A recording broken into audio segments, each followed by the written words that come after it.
سلام دوستای عزیز، خدا کنه که جور و صحتمند باشین. بچه‌ها امروز اومدیم چند تا از بهترین رستوران‌های شهر مزار شریف رو به شما به دست بکشم.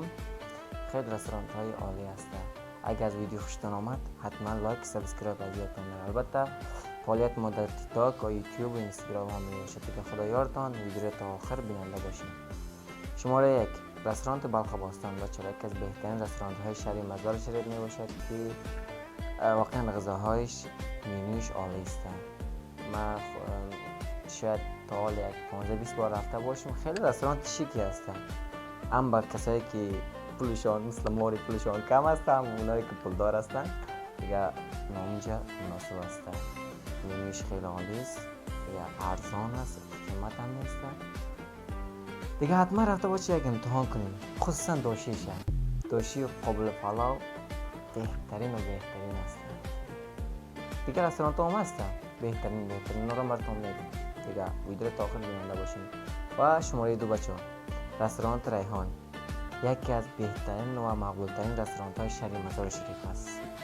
خودم یک بار رفتم، دیگه جای ترتمیز، شیک و عالی، هر رقم جوز خوراک هر رقم داشته باشین. اصلا فقط اون روز من رفتم چرا فقط یک مشکل داشتن که چیزایی که در مینو موجود بود اونا را نداشتن.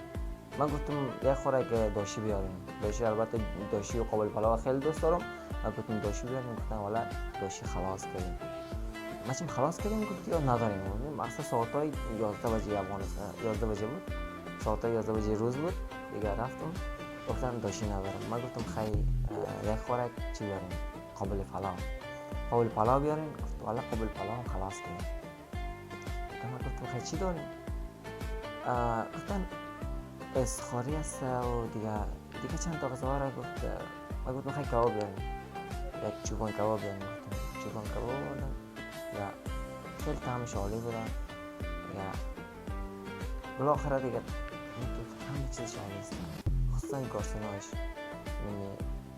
کارمنداش خیلی با اخلاق بودن. چون که من یک جای خوب باشه خوب میگم، جایی که رفته باشم من خوب باشه. زیاد رستوران رفتم، خیلی رستوران‌های زیاد رفتم در مزار شریف، مگر 4 تا. خیلی گارسوناش خوبش هستن، با اخلاق هستن، غذایشون عالی است. و شماره 3 بچه‌ها رستوران بلال یکی از بهترین رستوران‌ها، مشتریش هم خیلی زیاد است بچه‌ها. اون روز رفتم واقعا خیلی مشتری زیاد داشتن. جایی که خوب باشه مشتری هم خوبش هست بچه‌ها. خودتون بفهمید. کسایی که در مزار باشن رفته حتما دیدن. رفتیم خارجی‌ها بودن اونجا. من در بالایش نرفتم، فقط زیرزمینی رفتم. خیلی معقول بود، خیلی رستوران معقول بود. فقط دیگه یک گپ است هاش یک کمک مینیش یک کمک بده با ما. یعنی کسایی که پولدار باشه اونا با اونا ارزان است، با ما یک کمک قیمت بده.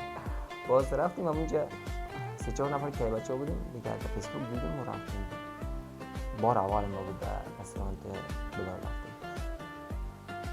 قابل پلاو هم تو مولین پلاو مولین دار هم تو خواستیم 3 نفر بود، همیشه خواستیم واقعا دیگه آوردن رو 3 نفر پو تایت شدیم بچه.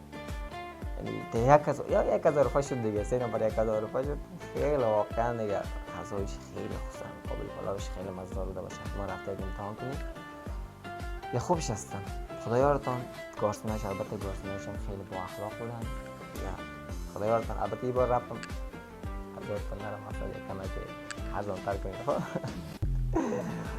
با شماره 4 بچه‌ها رستوران گرمسر یکی از بهترین رستوران‌ها.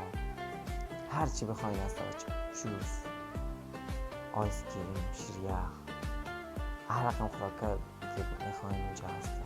3 طبقه است به نظرم. یک زیر زمینی داره، 2 تا بالا هست. خیلی رستوران شیکی هست. و البته یک گپ دیگه بچه اونجا به نظرم برای محفل‌های سالگرد و دیگر محفل‌های یا کرایی است. به نظرم همه چیز عالی است بچه. حتما رفتین دم گرمسرد یا گرمسرد، بلال، ریحان، بلخ باستان.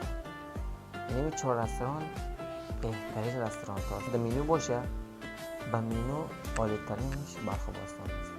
هم ارزان است هم غذاهای خوبش داره.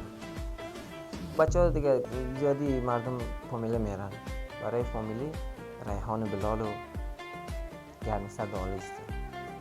چی یعنی بلخ باستان ندیدم فامیلیش چی رقم است. مگم اونا اما سیتا بهترین است برای فامیلی. واقعا خیلی رستوران های خوبیش هست. حتما رفته امتحان کنید. خصوصا بلخ باستان و با شیشه حتما امتحان کنید. دیگه بچه‌ها دیگر رستوران ها هم زیاد است. اگر رستوران های خوبش هست ما خود زیاد ندیدیم. مثلا تایید بلدم نیستم که بگم که همه رستوران هایش رفتم. که بلد نیستم دمازاد. اگر رستوران خوبش هست حتما در کامنت نوشته کنید. 100% این بار رستوران یا همون جوس فروشی رستوران های خوبش باشه در کنید بچه‌ها. این بار 100% رفته. تمام غذایش هم میچشیم و براتون میگیم چه رقم است. دیگه اگر از ویدیو خوشتون اومده باشه بچه‌ها حتما لایک سابسکرایب از یادتون نره. دیگه این ویدیو را در تیک تاک و اینستاگرام یوتیوب میمونم. حتما لایک سابسکرایب فالو در تیک تاک و اینستاگرام فالو در یوتیوب سابسکرایب میکنه. سابسکرایب فالو از یادتون نره جیگرا. خداحافظتان تا ویدیو بعد. خدا نگهدار.